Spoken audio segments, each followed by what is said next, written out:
اعوذ باللہ من الشیطان الرجیم بسم اللہ الرحمن الرحیم سلام اللہ علی بقیت اللہ الاعظم۔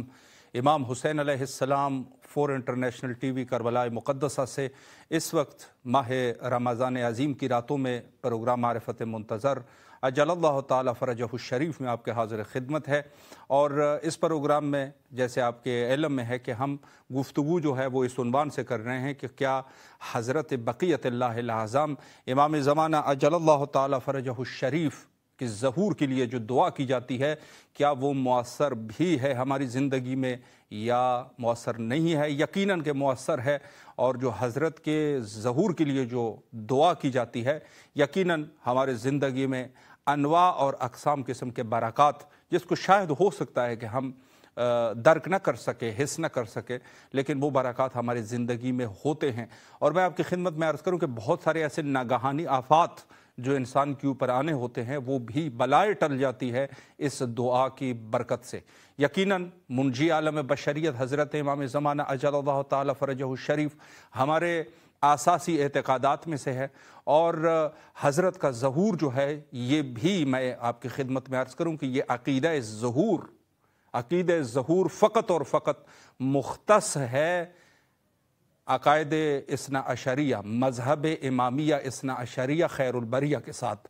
دوسرے لوگ بھی مہدویت کے عنوان سے گفتگو کرتے ہیں، چاہے وہ مختلف فقوں میں مختلف جو سیر و سلوک کرتے ہیں، جو گفتگو ہوتی ہے، جو جن کے دین ہے، جن کے مذہب ہے، حتیٰ وہ لوگ جو کہ مسلمان بھی نہ ہو لیکن پھر بھی اس منجی کے وجود کے قائل ہے، لیکن جو عقیدہ ظہور ہے، عقیدہ رجعت ہے، عقیدہ حضرت امام زمانہ اجل اللہ تعالی فرجہ الشریف کی غیبت ہے، یہ فقط اور فقط اختصاص رکھتی ہے مذہب جعفریہ کے ساتھ۔ مذہب جعفریہ کا جو عقیدہ ہے اس بارے میں وہ جو ہے ایک منفرد عقیدہ ہے، اور یقیناً عقل کی بھی بالکل جو ہے وہ عقل کے نزدیک ہے، جس کو کہے عینی ہی عقل کے مطابق ہے۔ اس کی وجہ کیا ہے؟ اس کی وجہ یہ ہے کہ دنیا میں یہ فسق، فجور، فساد، قتل و غارت، مشکلات یہ بے انتہا ہو چکی ہے، اور عقل کا تقاضا یہ ہے کہ اگر اللہ سبحانہ و تعالی کا وجود ہے تو یقیناً وہ اس مظلومین کو، مستضعفین کو اس مشکلات سے بھی دور کرنے کا انہوں نے کچھ سوچا ہوگا، اور اس کی جو عین ہی یہ ہے کہ مستضعف جو ہے وہ آخر کار عاقبت بخیر ہو جائے گا، تو یقیناً اس شخص کو منجی کا عقیدہ اپنے ساتھ رکھنا پڑے گا، چونکہ منجی کا اگر عقیدہ نہیں ہے کسی شخص کا تو یقیناً وہ عقلی اعتبار سے جو ہے وہ ناقص ہے، عقلی اعتبار سے وہ جو ہے وہ ابھی تک اس کی عقل جو ہے وہ تکمیل تک نہیں پہنچی۔ یقیناً اگر خدا کے وجود کا قائل ہے تو منجی کے وجود کا بھی عقلی اعتبار سے ان کو قائل ہونا پڑے گا، چونکہ اگر یہ نہ ہو سکا تو انسانیت جو ہے وہ عاقبت بخیری تک نہیں پہنچ سکتی، چونکہ ظالم جو ہے وہ ظلم میں ظالم تر ہوتا جا رہا ہے، مظلوم جو ہے وہ ان کے اوپر ظلم میں، مظلومیت میں مظلوم تر ہوتا جا رہا ہے۔ ہمارے ساتھ آج نہایت ہی محترم شخصیت، لکھنؤ کے عالم الدین، حضرت حجت الاسلام المسلمین علی جناب مولانا سید ابو افتخار زیدی صاحب قبلہ انشاءاللہ محو گفتگو رہیں گے، اور اس ٹائم ہمارا رابطہ بھی قبلہ کے ساتھ لکھنؤ میں قائم ہو چکا ہے۔ السلام علیکم ورحمۃ اللہ وبرکاتہ۔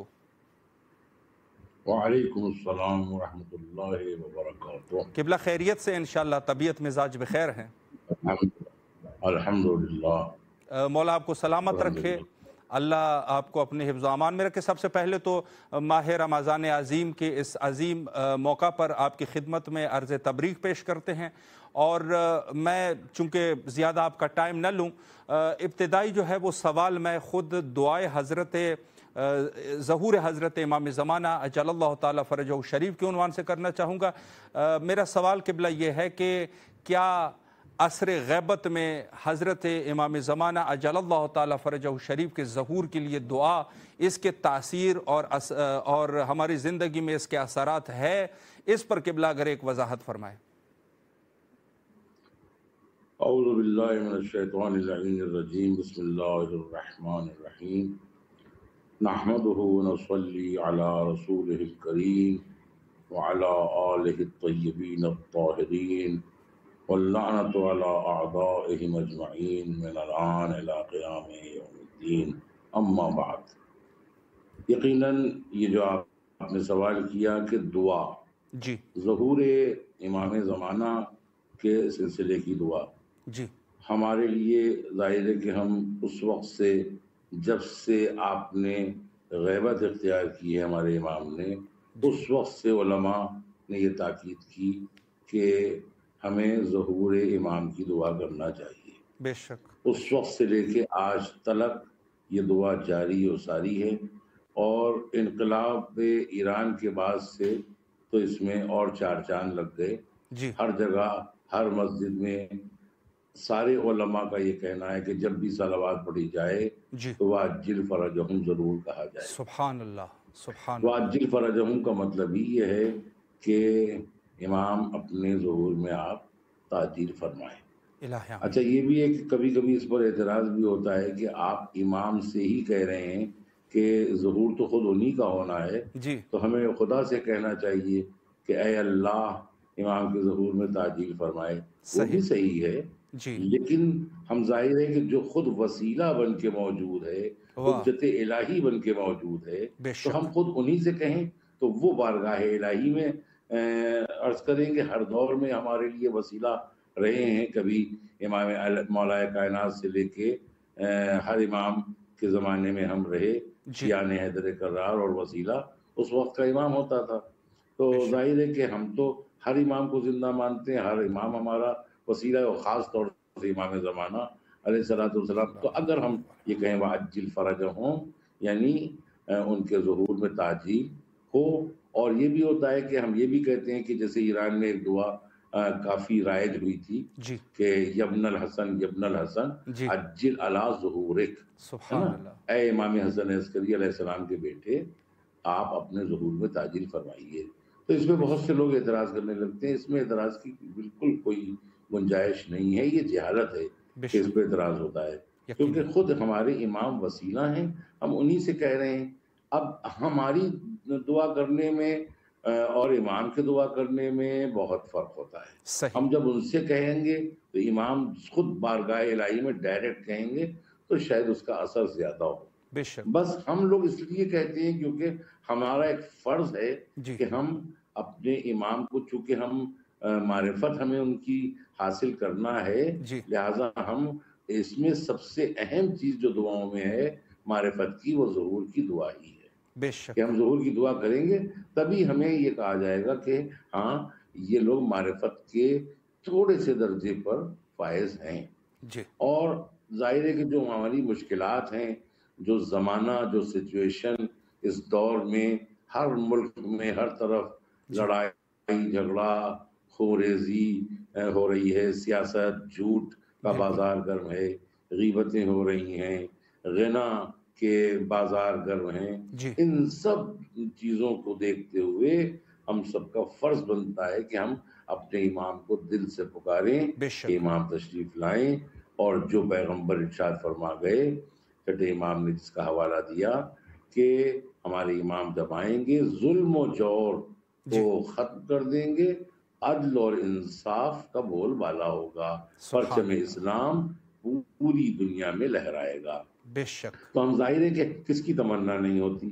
ہر ایک کی تمنا ہوتی ہے. لیکن موت بھی برحق ہے. 1200 برس سے ظہور کی تقریباً دعا 1250 برس سے ہو رہی ہے. تو بہت سے لوگ دعا کرتے کرتے مر گئے. تو آپ سوچتے ہیں کہ بھئی ان کی دعا پوری نہیں ہوئی. نہیں پوری ہوئی. مصلحت الہی ہوتی ہے. اللہ بہت سی دعائیں ہماری دیر میں قبول کرتا ہے. بہت سی دعائیں ہماری جلدی قبول کر لیتا ہے. ایک روایت میں نے دیکھی تھی کہ کافر جب دعا کرتا ہے تو اللہ ان فرشتوں سے کہ جو استجابت دعا پر مقرر ہیں ان سے کہتا ہے کہ اس کی دعا جلدی قبول کر لو کیونکہ اس کی کرخت آواز ہمیں بہت پسند نہیں ہے. بے شک ہے نا. اللہ تو مہربان سب کے لیے ہے نا. تمام عالم انسانیت چاہے کافر ہو چاہے مومن ہو چاہے مسلمان ہو اللہ تو سب کے لیے ایک ہی جیسا ہے. تو اب ظاہر ہے کہ ہم مومن امام نے فرمایا کہ مومن لیکن جب دعا کرتا ہے تو پروردگار عالم اس استجابت والے فرشتے سے کہتا ہے کہ اس کی دعا کو ذرا روکے رکھنا، دیر میں قبول کرنا. کیوں؟ کیونکہ اس کی آواز ہمیں بڑی پیاری لگتی ہے، اس کا اللہ لہجہ اکبر، بڑا پیارا لگتا ہے. اللہ دیکھیے اکبر. اللہ کی مہربانی، جی اللہ کا کرم، اللہ کا لطف، یہ اگر ہمارے شامل حال نہ رہے جی تو پھر ہمارے لیے مشکلات ہیں. اسی لیے ہم جب دعا کرتے ہیں تو یہی کہتے ہیں لا تو عاملنا بے عدلک تو عاملنا بے فضلک، جی یعنی تو عاملنا بے فضلک ولا تو عاملنا بے عدلک. صحیح. پروردگار جب بھی تو ہمارا فیصلہ کرنا جی اپنے فضل سے کرنا، اپنے عدل سے نہ کرنا. تو وہ صحیح. مہربان ہے، وہ ارحم الراحمین ہے، بے وہ شک. الرحمن ہے، وہ الرحیم ہے. تو ہم ظاہر ہے کہ اس کی رحمت چاہتے ہیں، جی اس کی رضا چاہتے ہیں. ہر ایک یہ چاہتا ہے کہ اس کی رحمت ہمارے شامل حال ہو بے اور شک. حالات بہتر ہوں. تو اب ایسے حالات ہو گئے ہیں کہ ہم اب لاکھ کوشش کر لیں، جی اب سنبھلنے والے حالات نہیں ہیں. کیونکہ یقیناً. آج وہ زمانہ آ گیا کہ اگر آپ امر بالمعروف کسی کو کرتے ہیں تو وہ بگڑا جا رہا ہے، صحیح. کسی کو کسی برائی سے روکتے ہیں تو وہ برا مانا جا رہا ہے. بالکل. عالم کی بھی کوئی سنتا نہیں بے شک. ہے، مبلغین کی کوئی نہیں سنتا ہے، اپنے دوست کی کوئی نہیں سنتا ہے.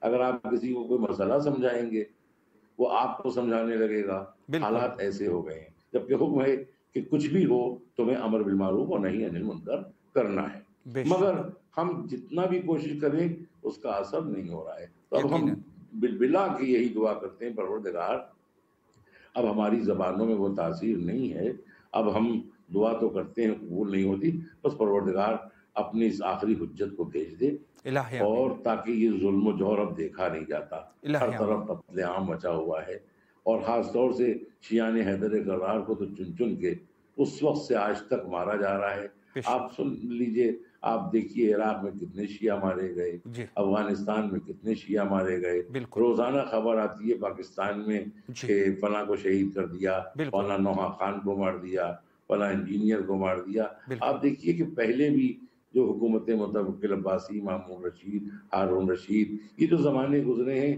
ہمیشہ شیعوں کو قتل کیا گیا. یہاں بالکل. تک کہ آج بھی بغداد میں ایسی بلڈنگیں موجود ہیں کہ جو شیعان حیدر کرار کے خون کے گارے سے تیار کی گئی ہیں، یقیناً. اور اس طرح سے ہمیں مارا گیا. جی اب یقیناً جس طرح سے ہمیں مارا گیا جی ہم شیعان حیدر کرار کو، بالکل. تو اس طرح سے تو ہمیں ختم ہو جانا چاہیے تھا. یقیناً. ہم میں سے تو ایک نہ بچتا، کیونکہ کوئی زمانہ ایسا نہیں گزرا کہ جی جس میں ہمیں نہیں مارا گیا، تو یقیناً. ہم ختم ہو جاتے. مگر یہ لوگوں کی بھول ہے کہ وہ ہمیں ختم کرنا چاہتے ہیں، ہمیں قتل کر دینا چاہتے ہیں کہ ہم نیست و نابود ہو جائیں، شیعت ختم ہو جائے.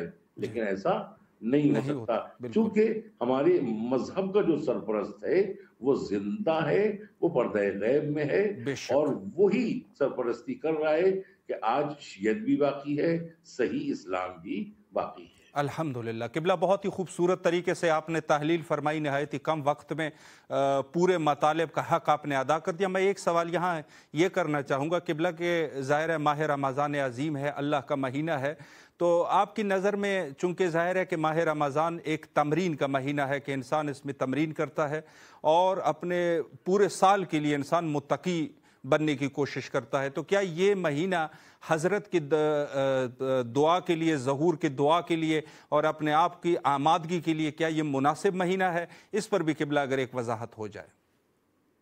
ظاہر ہے کہ دیکھیے ہمارے پاس اللہ کا لاکھ لاکھ شکر ہے جی کہ اللہ نے ایک تو یہ ایک مہینہ، یہ رحمت کا مہینہ، جی سارے مہینے الگ الگ ہیں لیکن اللہ نے اس مہینے کو اپنے سے نسبت دی ہے، یعنی شہر اللہ، بے شک. اللہ کا مہینہ، سبحان اللہ. رحمت کا مہینہ. ٹھیک ہے، جی جب اللہ نے اس کو اپنے سے منسوب کیا تو اب ظاہر ہے کہ اس کی برکتیں اور مہینوں کی برکتوں سے الگ ہیں. بے شک. اس کے دن اور مہینوں کے دنوں سے الگ ہیں، اس کی راتیں اور دنوں کی راتوں سے الگ ہیں. بے شک. اس زمانے میں چونکہ یہ اللہ کا لطف ہے کہ ایک مہینہ تو یہ ہم کو ملا، اور دوسرا 2.25 مہینے پہلی صحیح. محرم سے لے کے 8 ربیع الاول تلک، جی یہ دونوں ہی مہینے کردار سازی کے مہینے ہیں. صحیح. ہماری کردار سازی اس میں ہوتی ہے، ہم صحیح کرتے ہیں، ہم ریہرسل کرتے ہیں جی کہ ہم میں تقویٰ پیدا ہو جائے، بالکل. ہم میں جو کمیاں ہیں وہ ختم ہو جائیں، پورا ایک مہینہ ریہرسل ہوتی ہے. یقیناً اگر سچے معنوں میں 2.25 مہینے وہ اور 1 مہینہ یہ صحیح طور پر اگر ہم اپنے کو پابند بنا لیں کہ ہم یہ طے کر لیں کہ اب ہمیں جھوٹ نہیں بولنا ہے، اب ہم یہ طے کر لیں کہ ہمیں کسی کا مال نہیں کھانا ہے غلط، ہم یہ طے کر لیں کہ ہمیں کسی کو اذیت نہیں پہنچانا ہے، اپنی زبان سے دکھ نہیں پہنچانا ہے، تو اور ہمیں صحیح طور پر عبادت کرنا ہے، نماز پڑھنا ہے، قرآن کی تلاوت کرنا ہے. اگر ہم صحیح طور پر یہ توجہ کر لیں تو خود 1 مہینہ بہت ہوتا ہے بالکل پورے سال کو سدھارنے کے لیے. اللہ نے تو ہمیں 2 راستے دیے، ایک محرم اور سفر کا راستہ اور ایک ماہ رمضان. تو یہ دونوں ایسے ہیں کہ اس میں ہم کو خاص طور سے امام زمانہ سے ربط رکھنا چاہیے. اور یہ مہینہ وہ مہینہ ہے کہ جس میں اللہ نے شیطان کو قید کر دیا ہے نا. خود رسول فرماتے ہیں کہ ایھا الناس ان ابواب الجنان فی ھذا الشہر مفتحۃ وابواب النیران مغلقۃ. اس کے بعد بھی کیا ہے، فاسألوا ربکم اللہ یفتحها علیکم والشیاطین مغلولۃ. فاسألوا ربکم اللہ یسلطها علیکم. یہ پیغمبر کی ایک اچھی حدیث ہے کہ اے لوگوں، اس مہینے میں بہشت کے دروازے تمہارے لیے کھلے ہیں، ظاہر ہے کہ جہنم کے دروازے تمہارے لیے بند ہیں. تم لوگ خدا سے دعا کرو کہ جہنم کے جو دروازے تمہارے لیے بند کر دیے گئے ہیں وہ نہ کھلیں، اور شیاطین اس مہینے میں مقید ہیں، دعا کرو کہ وہ تم پر مسلط نہ ہونے پائے. کتنی اچھی دعا بھی ہے یہ، اور یہ پیغام بھی ہے ہمارے امام کا، پیغمبر اکرم صلی اللہ علیہ وآلہ وسلم کا. تو اس میں ہمیں کوشش یہی کرنا چاہیے کہ ہم جو شیطان قید ہے تو وہ قید سے باہر نہ آنے پائے. قید سے باہر اسی وقت آئے گا جب ہم ماہ رمضان میں روزہ رکھ کے بھی گناہ کی بات کریں گے، غنا کریں گے، غیبت کریں گے، جھوٹ بولیں گے، صرف جسمانی روزہ رکھیں گے، روحانی تعلق نہیں ہوگا تو دقتیں پیش آئیں گی. ایک سوال اٹھتا ہے کہ شیطان جب اس مہینے میں بند ہے تو پھر لوگ گناہگار کیوں ہوتے ہیں؟ پھر ماہ رمضان میں آدمی غیبت کیوں کرتا ہے؟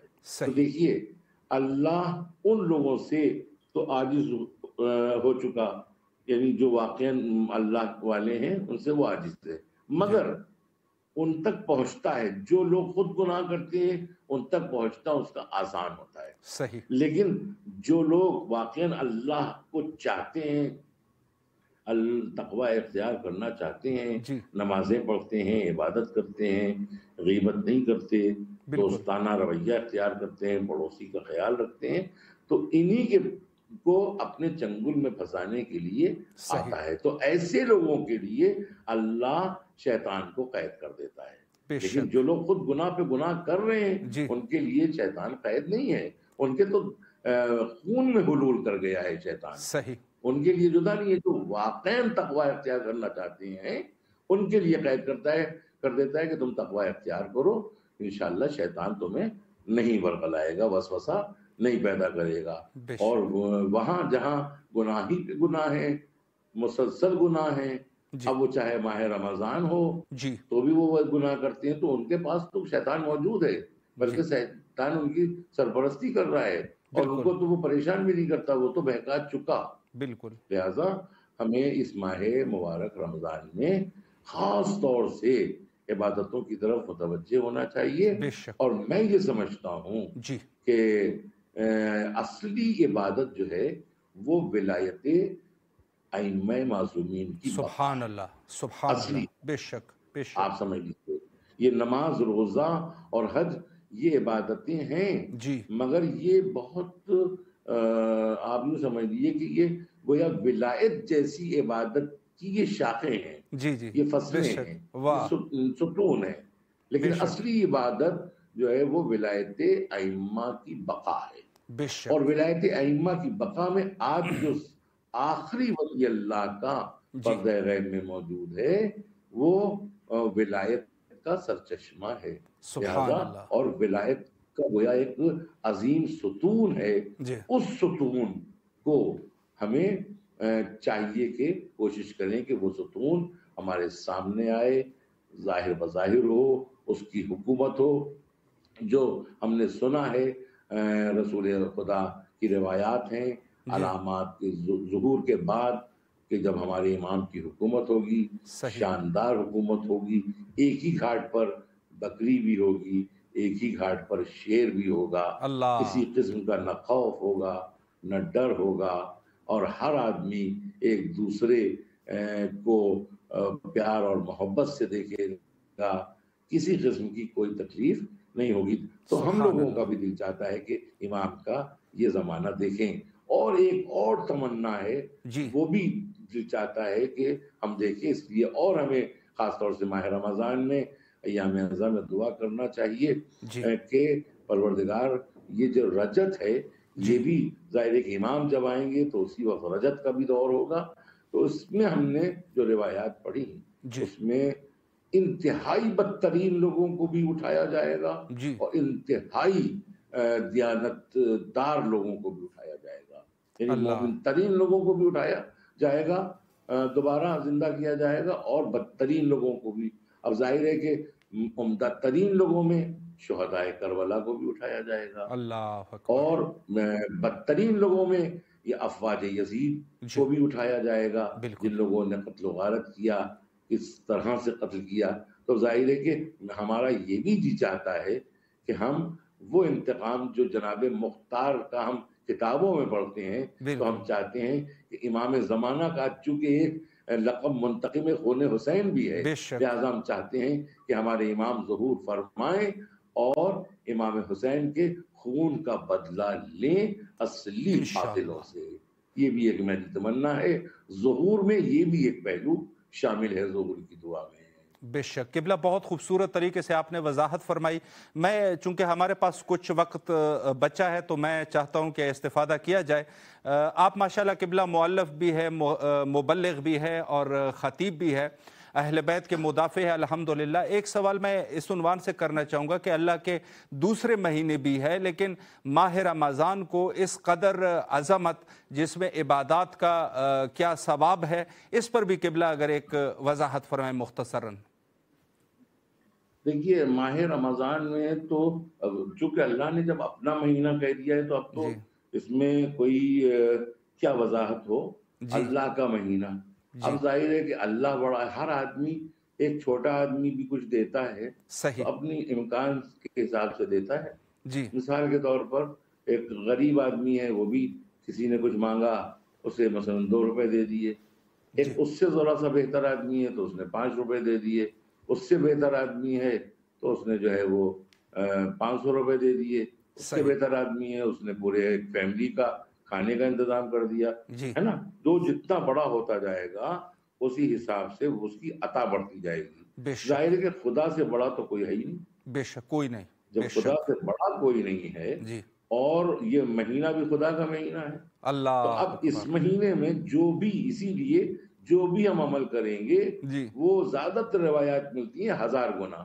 ایک آیت پڑھی گویا 1000 آیتیں پڑھی، ایک قرآن پڑھا گویا 1000 قرآن پڑھے، ایک سورہ پڑھا گویا 1000 سورے پڑھے، ایک نماز پڑھی گویا 1000 نمازیں پڑھی، ہے نا۔ تو اسی طرح ایک نیکی کی تو 1000 نیکیاں کی، ایک درہم ادا کیا کسی کو سخاوت کے طور پہ دیا تو گویا 1000۔ تو ظاہر ہے کہ یہ اللہ کا مہینہ ہے۔ جس طرح سے دنیا میں امکانات بڑھتے جاتے ہیں اور جو سب سے قوی ترین ہوتا ہے وہ بہت زیادہ عطا کرتا ہے، تو اللہ سے زیادہ قوی ترین کوئی نہیں، اللہ سے زیادہ سخی کوئی نہیں ہے۔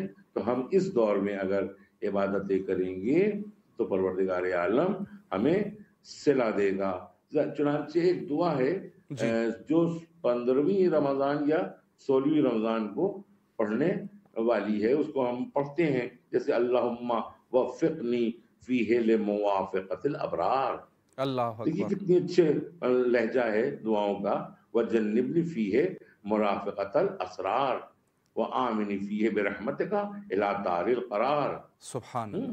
اس طرح سے اللہ جو ہے وہ ہم سے دعائیں کروا رہا ہے. اس طرح سے اللہم اہدنی فیہ لصالح الاعمال واغفر لی فیہ الحوائج والاعمال، اس میں ہم اپنے نیک عمل کے لیے دعا کریں کہ پروردگار ہمارے اعمال کو صالح قرار دے دے، ہماری دنیا کی امیدوں کو پورا کر دے جو واقعاً ہیں اس طرح کی کہ جنہیں پورا کیا جائے. اور نہ جانے کیا کیا دعائیں ہیں. آپ پورا اگر ہر روز کی دعا جو شب میں پڑھی جاتی ہے یا دن میں پڑھی جاتی ہے جی اس کو اگر غور کریں تو اس میں پورا مکمل ہماری کردار سازی کے گویا نسخے بتائے گئے ہیں. یہ 30 دن نہیں ہیں، یہ 30 نسخے ہیں بے شک ہر دعا میں کہ جو ہمیں ہمارے کردار کو سدھارنے کا ذریعہ ہیں. اور ظاہر ہے کہ یہ ایام اس میں ہم دعائیں پڑھیں گے. دعائے کمیل ہے، جوشن کبیر، جوشن صغیر، سورہ روم خاص طور سے جو پڑھا جاتا ہے، سورہ عنکبوت، سورہ دخان ایام شب میں جب آئیں گی تو اس میں پڑھیں گے. یہ تمام چیزیں ہمارے کردار کو بڑھانے کا ذریعہ ہیں. اور ہمیں خاص طور سے شب قدر میں یہ جو ابھی شب قدر آئے گی، اور ظاہر ہے کہ اس کے بارے میں بھی معین نہیں ہے کہ کب ہے، اللہ بہتر جانتا ہے، لیکن تاکید ہوئی ہے شب 23 کی. تو ہم تو تینوں دن اعمال کرتے ہیں، تو ہمیں اس میں خاص طور سے شب قدر میں امام زمانہ کو یاد کرنا چاہیے. بلکہ اس میں ایک تسبیح بھی ہے.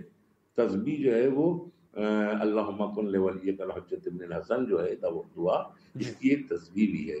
وہ بھی ہمیں خاص طور سے اس رات میں ایک تسبیح پڑھنا چاہیے. حکم ہے کہ پڑھے. اور ان سورہ انا انزلنا، ظاہر ہے کہ اس میں ہی سب کچھ موجود ہے. اللہ نے شب قدر میں قرآن کو نازل کیا اور تمام امور جبریل امین کے ذریعے آخری حجت کے سپرد کر دیے جاتے ہیں. بے شک انا انزلناہ فی لیلۃ القدر وما ادراک ما لیلۃ القدر لیلۃ القدر خیر من الف شہر تنزل الملائکۃ. 1 منٹ کا ٹائم ہے قبلہ. یہاں بإذن ربہم من کل امر سلام ہے حتی مطلع الفجر. بے شک بے شک. قبلہ اللہ آپ کے توفیقات خیر میں اضافہ فرمائے. وقت جو ہے وہ ہمارا ختم ہو چکا ہے، وگرنہ دل تو کر رہا ہے کہ مزید بھی آپ کی خدمت میں سوالات پیش کرتا جاؤں. انشاءاللہ العزیز کسی اور وقت پر میں مومنین کے لیے آپ سے وقت لینے کی کوشش کرتا رہوں گا. اللہ کے حفظ و امان میں رہے. اور آپ کی طرف سے یقیناً نائب وزیر اور دعا گو ہے کربلا میں. آپ سے بھی قبلہ التماس سے دعا کرتے ہیں. التماس شکریہ قبلہ. فی امان اللہ. اللہ حافظ. اللہ حافظ.